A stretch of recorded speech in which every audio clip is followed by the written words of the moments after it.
kesimpulan di antara tiga ilmu filsafat itu. Baiklah, saya akan menjelaskan. Yang pertama ada ontologi. Apa itu ontologi? Ontologi adalah landasan berpikir yang menetapkan apa itu kenyataan. Misalnya didengar, melihat, atau merasakan. Ataupun yang bersifat abstrak seperti ide, nilai, atau jiwa. Kesimpulan dari ontologi, yakni jika ilmu pengetahuan adalah sebuah gedung, maka ontologi adalah fondasinya. Sebelum kita memasang fondasi atau tembok teorinya dan memasang atap sebagai penerapannya, maka kita harus memastikan tanah apa kita akan berpijak dan menentukan material apa yang akan kita gunakan. Begitu juga dengan ontologi, bahwasanya ilmuwan tahu persis benda apa yang akan digunakannya sebelum meneliti. Yang kedua ada epistemologi. Apa itu epistemologi? Epistemologi adalah filsafat atau alat untuk penyaring yang membedakan antara opini belaka dan pengetahuan yang sah. Jika filsafat adalah pohon, maka epistemologi adalah akarnya. Untuk menentukan bagaimana kita tahu bahwasannya apa yang kita klaim sebagai ilmu pengetahuan itu benar adanya. Bagaimana ilmu yang diperoleh dari epistemologi ini?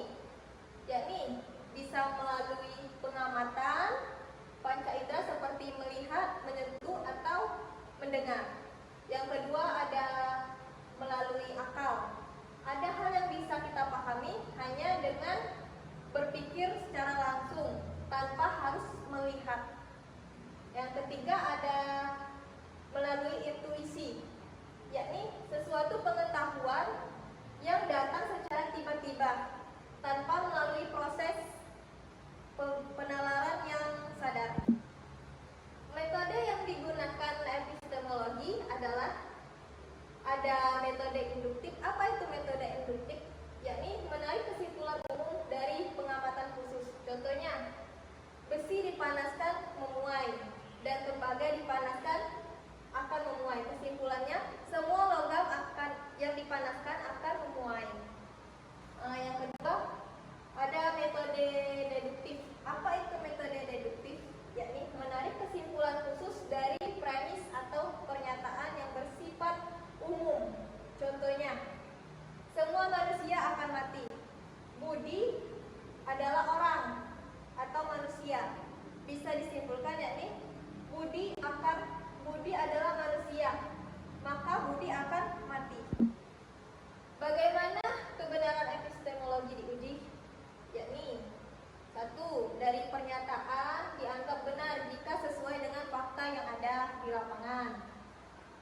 Contohnya, di luar hujan, benar di luar hujan turun air dari langit. Kedua, ada pernyataan dianggap benar jika bersifat logis dan konsisten dengan pernyataan sebelumnya yang sudah dipastikan. 3. Pernyataan dianggap benar jika memiliki manfaat praktis atau solusi nyata dalam kehidupan manusia.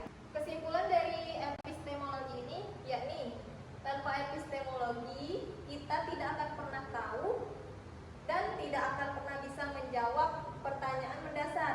Bagaimana kita bisa yakin dengan opini itu bahwa benar atau salah? Yang ketiga ada aksiologi dalam filsafat ilmu. Apa itu aksiologi? Aksiologi adalah penjaga moral dari ilmu pengetahuan. Tanpa aksiologi, maka ilmu akan menjadi buta atau berbahaya. Jika epistemologi bertanya bagaimana kita tahu, dan ontologi bertanya apa itu ada, maka aksiologi bertanya untuk apa ilmu tersebut bagi kita. Jadi intinya aksiologi adalah teori yang bermanfaat bagi kita semua. Adapun nilai dalam aksiologi, yakni ada 2 nilai aksiologi.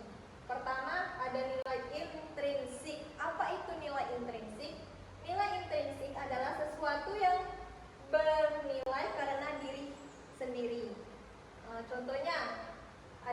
kebahagiaan, dan kejujuran.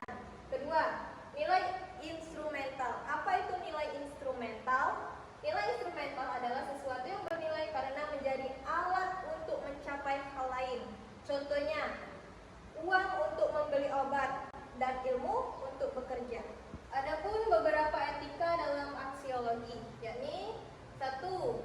Ada etika atau filsafat moral. Apa itu etika dan filsafat moral? Yang membahas tentang baik dan buruk, berfungsi sebagai kompas bagi ilmuwan atau individu agar ilmu yang dimiliki tidak disalahgunakan untuk merusak kemanusiaan. Kedua, ada estetika atau filsafat keindahan yang membahas tentang indah atau jelek, berfungsi untuk nilai-nilai artistik manusia terhadap sesuatu yang harmoni. Berikut ada tujuan penggunaan ilmu dalam aksiologi, yakni 1. Untuk memastikan bahwa perkembangan teknologi atau ilmu pengetahuan tetap berada dalam koridor ilmu. Contohnya, nuklir untuk energi bukan pemusnah. Yang kedua, ada membantu manusia untuk memilih tindakan mana yang paling berharga, bermanfaat di antara berbagai pilihan. Adapun kesimpulan dari aksiologi, yakni mengajarkan kita bahwa memiliki ilmu saja tidak akan cukup. Kita harus memiliki etika untuk menggunakan secara benar dan nilai untuk memastikan ilmu tersebut membawa manfaat bagi manusia. Adapun keterkaitan antara ontologi, epistemologi, dan aksiologi ini dalam ilmu filsafat, yakni sangat berkaitan karena ontologi memberikan objeknya, epistemologi memberikan caranya, dan aksiologi memberikan maknanya. Ilmu yang pokok adalah ilmu yang memiliki dasar ontologi yang jelas, metode epistemologi yang benar, dan nilai aksiologi yang bermanfaat. Baiklah, saya akhiri presentasi yang sudah saya tampilkan tadi.